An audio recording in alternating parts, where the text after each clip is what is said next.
Diz pra gente um pouco como é que foi a sua trajetória, principalmente no processo de formação, na faculdade. Como que você escolheu essa área, como que foi a época do vestibular, que é algo que está assombrando as pessoas da nossa cidade. Como é que foi pra você essa experiência? Bom, eu sou do interior, sou de Pindamonhangaba, né, uma informação muito importante. E na minha cidade não tem universidades públicas. Na verdade, até mesmo as particulares assim são bastante escassas. E desde sempre, desde os meus 5 anos, eu sabia que eu queria ser professora. E com 7 anos eu falei pro meu pai, eu quero ser professora de português. E aí então já estava muito claro na minha cabeça que era isso que eu queria seguir. Só que eu nunca tinha pensado em sair da minha cidade para estudar. E aí um certo dia uma professora minha do ensino médio, uma professora de português, sabia que eu queria fazer letras. E aí ela chegou para mim e falou assim, por que você não presta uma universidade pública? Né? Eu tinha boas notas, eu me dava bem na escola, eu gostava de estudar, tanto que eu quis ser professora, né? Porque professor é aquele que gosta tanto da escola, né? Que não sai nunca da escola.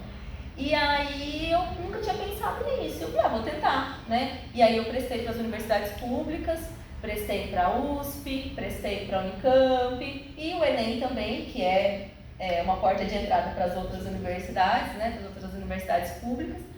E tive boas notas, né? Em todos os vestibulares que eu prestei, mas assim, eu não fiz cursinho, a minha professora falou, e eu fui atrás, então eu vi que caía, comecei a baixar provas, comecei a correr atrás de livros, na época não era tanto assim a questão de internet tão fácil, sim tinha, obviamente, mas a gente ainda estudava por livros, né?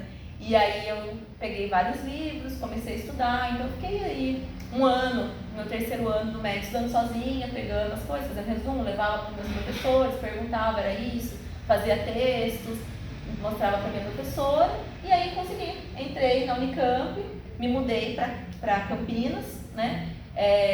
Foi uma experiência muito louca, porque eu, menina do interior, de uma cidade pequena, morar em Campinas, estudar numa universidade do tamanho da Unicamp, mas foi muito bom, foi muito legal e acho que era isso mesmo que eu queria e deu certo.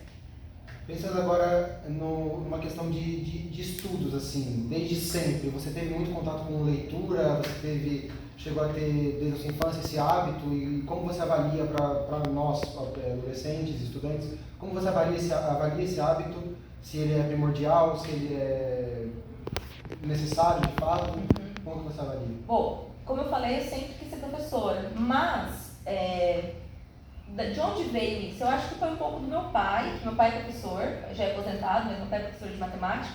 A minha mãe, ela já é falecida, né, morreu quando eu era muito nova, então também não me influenciou muito, mas ela também era professora, né, professora de geografia. Então, assim, estava ali numa questão de professores. Apesar disso, na minha família nunca teve muito hábito de leitura, né? Meu pai me incentivava quando era criança, na alfabetização, então eu lia muito gibi do Chico Bento. Eu amava o gibi do Chico Bento, era assim, era uma das coisas que eu devorava mesmo, né? Todo mês tinha uma revistinha lá do Chico Bento que eu lia, mas isso quando eu era mais criança. Depois de adolescente, eu tive um tempo assim que eu parei de ler, e aí quando eu fui prestar vestibular, aí eu fui ler os livros do vestibular.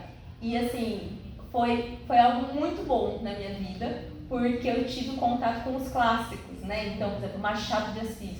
Gente, Machado de Assis é muito bom, sabe? Quando você começa a ler Machado de Assis, você fica apaixonado. Como que alguém consegue escrever uma coisa dessa? O cara é um gênio. Capitães da Areia. Capitães da Areia se tornou um dos meus livros favoritos, né? Também li por conta do vestibular. E eu falei assim, meu Deus, era aquele livro que eu ficava com raiva e eu queria largar, mas ao mesmo tempo eu quero saber da história, e aí eu pegava. Então eu vejo que essa coisa, essa obrigatoriedade do vestibular me ajudou a ter esse contato novamente com a leitura. E hoje, assim, eu gosto muito de ler, e eu acho que é uma coisa, assim, primordial. As pessoas falam, né, porque quando você lê, você escreve melhor. Não sei se tem tanta... se é tão direto assim. Você tem uma relação tão direta quanto as pessoas dizem, mas de fato, quem lê tem mais vocabulário. Então ajuda na questão de uma produção, né? Eu estou vendo que palavra é essa, eu vou tentar descobrir, porque eu quero entender a história, eu corro atrás. Então eu acho que ajuda sim, mas a leitura, ela deve ser uma coisa prazerosa. Eu acho que a gente deveria ler mais porque quero ler, porque quero conhecer novas histórias, novas fantasias. A gente tem que ter esse direito à leitura, né? Tem um professor que já morreu, crítico literário, que chama Antônio Cândido, que ele é o principal assim, nome na literatura, e ele fala que as pessoas têm direitos, né? E um dos direitos deve ser o direito à leitura, o direito à literatura. E eu entendo isso, assim como a gente tem direito a ir à escola, um direito a ter uma água tratada, a gente também tem que ter esse direito à leitura, porque é uma coisa que não vai fazer mal, né? Eu acho que só faz bem. Faz bem pro estado de cidadão, né? Exato. Então, já que faz bem, então por que não, né? Então, acho que a leitura tem a ver com isso, com fazer bem para o cidadão, tornar o cidadão melhor, no sentido de ter direitos. Com certeza. Pulando agora para uma parte mais profissional, pensando mais no mercado de trabalho, como que foi a sua inserção no mercado e que conselho você daria para alguém que está se formando na faculdade de letras, para alguém que pensa em se formar na faculdade de letras, se inserir como professor, como editor de alguma editora, de jornal, de livros, enfim. Que conselho você daria e como foi a sua trajetória no mercado de trabalho? Tá. Bom, a faculdade de letras, ela abre algumas portas, né, para você. Uma delas é você entrar para ser professor, por exemplo, né, mas também, como você citou, você pode trabalhar numa editora, você pode traduzir, trabalhar com tradução, né? Então, tem algumas áreas ali, algumas possibilidades. Eu sempre quis ir para a área da educação, né? Então, eu não pensei em outras possibilidades, mas eu tenho amigos que foram para a área de revisão de textos em editora, de material didático, por exemplo. Outros que trabalharam em parte de dublagem, enfim, tradução, tem várias possibilidades.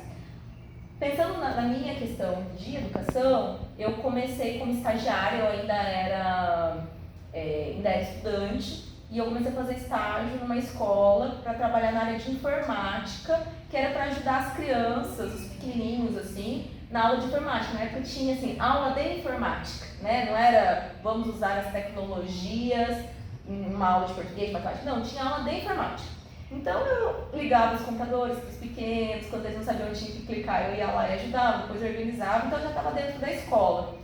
E aí, quando eu me formei, a coordenadora lá da escola me chamou para ser professora auxiliar naquela escola. E aí eu ia trabalhar na minha área de português. E aí foi então que eu comecei lá. E depois eu fiz o processo seletivo do SESI, e aí então que eu fui para o SESI de Hortolândia e agora estou no SESI de Barrinhos. Se você quer ser professor, tem muito mercado de trabalho, né? Não é uma coisa assim difícil de você ingressar no mercado de trabalho, mas tem que ficar antenado nos processos seletivos, na época do ano, né? Que as contratações começam no final do ano, então é a época que você vai mandar currículo, por exemplo. E também tem a questão de formação. Se você tem uma formação boa, se você estuda numa universidade que tem um nome, no caso das universidades públicas, ou se você faz um curso, se você faz uma pós-graduação, isso também ajuda, melhora o seu currículo. Mas na minha área, assim, que é a área de educação, tem muito mercado de trabalho, é só ficar assim por dentro mesmo. E claro, né, você tem que ir atrás, vai lá, bate na escola, no caso, manda currículo, que uma hora dá certo. Eu achei interessante o fato de você citar a tecnologia como essa ferramenta. Como que você avalia a tecnologia na educação atual? Você acha que ela devia ser melhor explorada? Você acha que ela devia ser controlada? No sentido, por exemplo, tem um projeto de lei que prevê proibir o uso de celular por parte dos alunos em escolas do Brasil todo. Como você avalia isso, o uso da tecnologia como ferramenta estudantil? Essa é uma pergunta assim, que eu tenho feito bastante para mim mesma, né? Porque eu peguei uma trajetória, né? Minha trajetória foi o seguinte: eu vi a tecnologia sendo falada assim, olha, precisamos usar a tecnologia. A gente tem que usar a tecnologia em sala de aula e ótimo. Só que agora a gente está vendo que essa tecnologia não necessariamente está ajudando, pode estar atrapalhando, né? Então tem várias pesquisas que mostram, por exemplo, que o uso excessivo de telas está fazendo mal para as crianças e para os adolescentes. E eu tenho visto isso mesmo, né, ao longo desses anos aí que estou dando aula. Então eu acho assim, que a gente tem que usar a tecnologia sim, mas com moderação. E eu não acho que o celular seja a tecnologia que a gente precisa usar na educação, né? A gente pode pensar em outras tantas possibilidades. E pelo que eu tenho visto, vendo as pesquisas, que eu tenho ouvido, eu ouço muito podcast falando também sobre essa questão de tecnologia na educação, Eu acho que o celular é algo que não é legal na sala de aula. Pelo menos por enquanto, né? Não sei, eu não sou pesquisadora dessa área. Bom, essa foi a nossa entrevista. Muito obrigado pelo tempo, pela participação. E bom, você estudante que está conectado na nossa plataforma, continue. A gente tem bastante material sobre todas as matérias da grade escolar brasileira. Continue aí que a gente tem material muito bom para entregar para vocês.